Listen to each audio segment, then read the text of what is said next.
வணக்கம். நெருப்பு தமிழன். கனடாவில் ஒரு ஈழத்து அக்காவினுடைய அநியாயமும் அட்டகாசமும் கொஞ்சம் நஞ்சமல்ல அப்படின்னே சொல்லலாம்.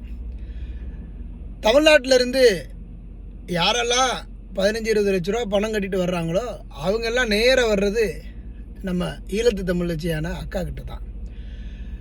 அக்கா தான் அடைக்கலம் கொடுக்குறாங்க. அது உண்மையிலேயே பாராட்டுதலுக்குரிய ஒரு நல்ல ஒரு விஷயந்தான். ஆனால் அவங்க தங்க இடம் கொடுக்குறாங்க தெரியுமா, அந்த இடத்துல எந்த அடிப்படை வசதியும் இல்லாமல் சும்மா மொட்டாந்தரையில் படுத்து கிடக்குறாங்க மூட்டை பூச்சிக்குள்ளே. அதுக்கு $500. சரி, வர்றவங்கெல்லாம் ரெஃப்யூஜி அகதிகளாக மாறுறாங்க. உடனே அவங்களுக்கு தனியாக ஒரு அட்ரஸ் ஒன்று கொடுத்து அதுக்கு ஒரு $100 வசூலிக்கிறாங்க. இப்படிப்பட்ட பகல் கொள்ளையெல்லாம் கனடாவில் நடக்குதுன்னு நினைக்கும்போது ரொம்ப ஒரு வேதனையாக தான் இருக்குது. அது மட்டுமல்ல, ஒரு தமிழனை ஒரு தமிழ் இனமும் ஏமாற்றும் என்பதற்கு உதாரணம்.